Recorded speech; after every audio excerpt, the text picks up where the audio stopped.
Bob Crane was a radio personality and actor.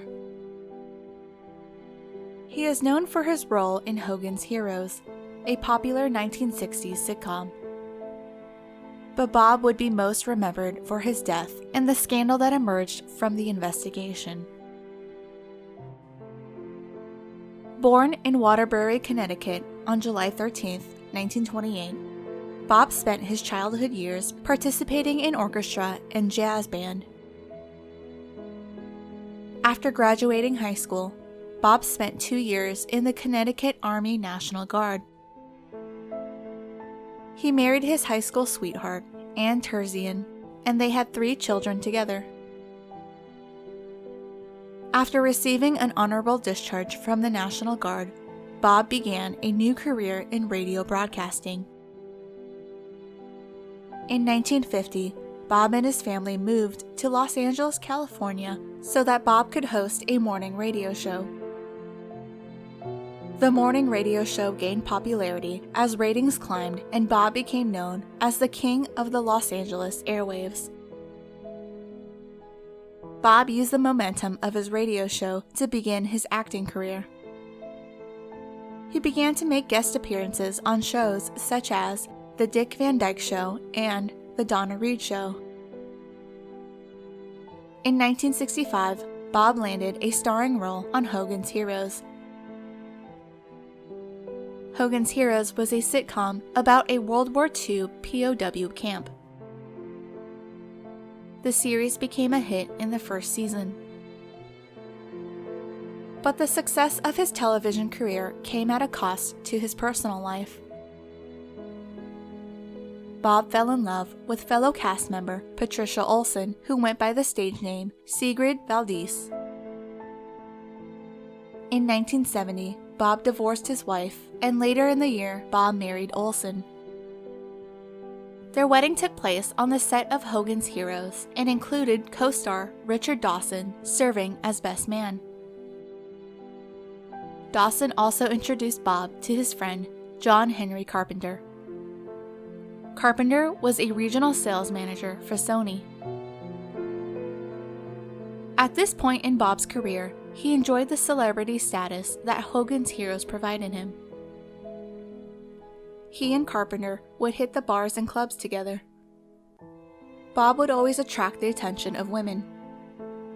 Bob would introduce Carpenter as his manager. The 2 men relished the attention they got from women and were regulars in the Hollywood night scene. Hogan's Heroes was canceled in 1971. It appeared that Bob's television career had peaked, and his career was now in a decline as he struggled to find another successful project. As work dried up, Bob had to perform in dinner theater to pay the bills. In addition, Bob's second marriage was coming to an end. It was said that he knew he needed to make some changes to turn his life around, but he wouldn't be given the chance. In June 1978, Bob was in Scottsdale, Arizona for a dinner theater gig. Bob had a business lunch scheduled for June 29, 1978, but he was a no-show. Bob's co-star, Victoria Ann Barry, stopped by the Winfield Apartments where Bob lived to check on him. She found the 49-year-old actor bludgeoned to death with an electrical cord tied around his neck. Bob was 2 weeks shy of his 50th birthday. It appeared that he had been hit in the head while he slept. Scottsdale detectives arrived on scene to investigate the murder. Unfortunately, the Scottsdale Police Department were ill-equipped to handle such a high-profile murder, as they did not even have a dedicated homicide division. Bob's business manager, Lloyd Vaughn, attorney Bill Goldstein, and son Robert Crane were brought into the crime scene. Robert Crane remembers being able to freely move about and touch anything inside the room, which contaminated the crime scene. There were no signs of forced entry into the apartment. blood spatter indicated that it had been a violent death, as blood coated nearly every surface of the apartment. There were still items of value inside, which ruled out a robbery. Only the murder weapon was absent, which police believed was from a tripod from one of the many cameras inside the apartment. Police did locate a curious find. There was an extensive videotape collection. The videotapes were of sexual encounters Bob had with different women and Carpenter. It was evident the star had a fetish for recording his sexual exploits. The discovery quickly became a shocking scandal. Police used the videotapes to make the connection between Bob and Carpenter. Records indicated that Carpenter flew into Phoenix on June 25th to spend time with Bob. Robert Crane was also very suspicious of Carpenter. Robert Crane said his father called him 2 days before his death.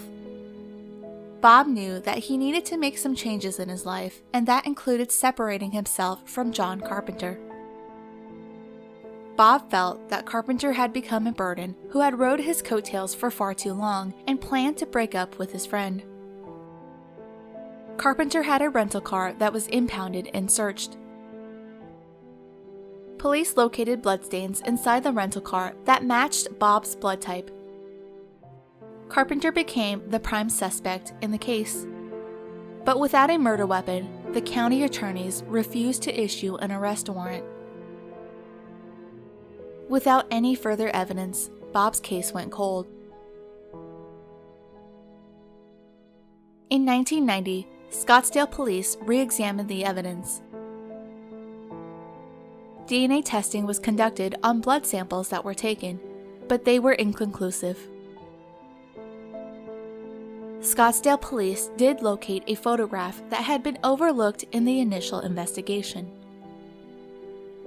The photograph was of the inside of Carpenter's rental car that appeared to show a piece of brain tissue. Actual samples had been lost long ago, but a judge ruled that the new evidence was admissible. In June 1992, Carpenter was arrested for Crane's murder. The trial took place in 1994. The prosecution questioned Robert Crane about his father's relationship with Carpenter. Robert described how his father believed the friendship had become a nuisance. Robert claimed that Bob had called Carpenter the night before he was murdered to end the friendship. However, Carpenter's attorneys were able to find witnesses who saw the two men dining together at a restaurant the night before the murder. The two were friendly and in good spirits. Carpenter's attorneys also highlighted the fact that no murder weapon was ever located. The defense brought up numerous issues in the investigation to include the mishandling of evidence.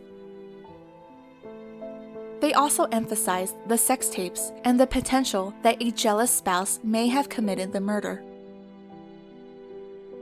At the end of the trial, Carpenter was acquitted of all charges. He died in 1998 and professed his innocence all the way until his death. In November 2016, the Maricopa County Attorney's Office allowed television reporter John Hook to resubmit the DNA due to advances in technology. The results indicated that there were two sequences identified.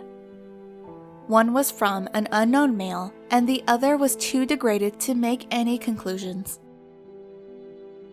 The DNA tests conducted consumed the remaining samples, so no further testing can be conducted. Police have always had one suspect in mind, Carpenter. But Robert Crane suggests a second suspect, his stepmother Patricia Olson. Robert says Olson was the only person who financially benefited from Bob's death. With a pending divorce, Olson would have been left to struggle financially. Robert Crane believes that Olson was somehow involved in Bob's death. Police have found no evidence to indicate Olson's involvement in Bob's murder, and no charges have ever been filed against her. Since the initial forensic samples have been lost and any remaining DNA samples have been consumed, it is unlikely that Bob's killer will ever be identified. Bob Crane's murder will likely remain unsolved.